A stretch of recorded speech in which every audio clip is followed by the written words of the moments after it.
Hello friends, രാവിലെ കഴിഞ്ഞ് ഉച്ചയാവാനായിട്ടുണ്ട്. അപ്പൊ നല്ലൊരു കുളി പാസ്സാക്കി നിൽക്കുകയാണ്. പുറകിൽ മരം വെട്ടാൻ ആൾക്കാർ വന്നിട്ടുണ്ട്. അപ്പൊ അത് നോക്കി നിൽക്കുകയാണ് ഞാനും വലിയ ഈ കാരണവരും കൂടി.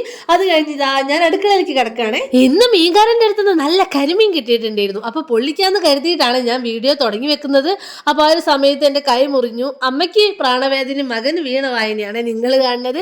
അതിനുശേഷം ആ കരിമീനിലേക്കുള്ള മസാലയൊക്കെ ഞാൻ തേച്ച് വെക്കാൻ വേണ്ടി മുളക് പൊടി, മഞ്ഞപ്പൊടി, ഉപ്പും കുറച്ച് വെള്ളമൊക്കെ ചേർത്ത് നല്ല രീതിക്ക് മസാല പുരട്ടി വെക്കുന്നുണ്ട്. കുരുമുളക് പൊടി ഇടുന്നുണ്ട്. അപ്പോൾ അതൊക്കെ നല്ല രീതിക്ക് മീനിലേക്ക് പുരട്ടി വെക്കുന്നുണ്ട് കേട്ടോ. പിന്നെയാണ് ഞാൻ ശരിക്കും പെട്ടത്. ഗ്യാസ് തീർന്നതുകൊണ്ട് തന്നെ കരണ്ടടുപ്പിലാണ് ഇന്നത്തെ പാചകം. അപ്പോൾ ചട്ടിയും ചീഞ്ചട്ടിയും ഒന്നും കരണ്ടടുപ്പിൽ പോകാത്തതുകൊണ്ട് തന്നെ ഞാൻ കുക്കറാണ് വെച്ചെടുക്കുന്നത്. അതിലേക്ക് വെളിച്ചെണ്ണ ഒഴിച്ചിട്ട് കരിവേപ്പില ഇട്ടിട്ട് നല്ല രീതിക്ക് കരിമീൻ മൊരിച്ച് മാറ്റി വെക്കുന്നുണ്ട്. എന്നിട്ട് ആ പാനിലേക്ക് തന്നെ നമ്മുടെ വെളുത്തുള്ളി, ഇഞ്ചി, പച്ചമുളക്, ചെറിയുള്ളിയും വലിയുള്ളിയും ചെറുതായിട്ട് അരിഞ്ഞതും കൂടി നല്ല രീതിക്ക് ഇട്ട് വഴറ്റി കൊടുക്കുന്നുണ്ട്. എന്നിട്ട് ആവശ്യത്തിന് ഉപ്പ് ഇട്ടിട്ട് നല്ല രീതിക്ക് ഇളക്കി കൊടുക്കുന്നുണ്ട്.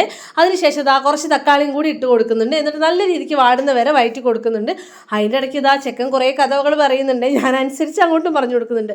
അതിനൊക്കെ ശേഷം പൊടികൾ ഇടുകയാണ്. പൊടികളായിട്ട് ഞാനിവിടെ മുളക് പൊടിയും മഞ്ഞപ്പൊടിയും മല്ലിപ്പൊടിയാണ് ഇട്ട് കൊടുക്കുന്നത്. അതൊക്കെ നല്ല രീതിക്ക് വഴറ്റി എടുത്തിട്ട് അതിലേക്ക് നമ്മൾ തേങ്ങാപ്പാൽ ഒഴിച്ചു കൊടുക്കുന്നുണ്ട്. ഈ സത്യം പറഞ്ഞാൽ ഞാൻ കരിമീൻ പൊള്ളിച്ചതാണ് വിചാരിച്ചതെങ്കിലും എൻ്റെ മടിയോണ്ട് ഞാൻ ലാസ്റ്റ് അത് കരിമീൻ തേങ്ങാപ്പാൽ കറിയാക്കിയേ. അപ്പോൾ അതൊക്കെ ഞാൻ കറിയിലേക്ക് നല്ല രീതിക്ക് കഷ്ണങ്ങൾ ഇട്ട് കൊടുക്കുന്നുണ്ട്. എന്നിട്ട് അത് മൂടി വെക്കുന്നുണ്ട്. അതൊക്കെ മൂടി വെച്ചിട്ട് വെന്ത് വരുമ്പോൾ നല്ലൊരു സ്മെല്ല് വരും ഗൈസ്. അതൊക്കെ കഴിഞ്ഞ് ഞാൻ വെളിച്ചെണ്ണ ഒഴിച്ച് കൊടുത്തിട്ട് നമ്മുടെ കറി ഇറക്കി വെക്കുകയാണ്. അങ്ങനെ ചൂട് ചോറിലേക്ക് നല്ല തേങ്ങാപ്പാൽ കരിമീൻ കറിയും നമ്മുടെ ചെന മസാല ഇട്ട് കൊടുക്കുന്നത്. അതൊക്കെ ഇട്ട് കൊടുത്തിട്ട് ഞാൻ തന്നെ കഴിച്ചു നോക്കുകയാണ്. അപ്പോൾ ഞാൻ നല്ല ചൂട് ചോറും തേങ്ങാപ്പാൽ കറിയാണ് ആദ്യം കൂട്ടി കഴിച്ചു നോക്കുന്നത്.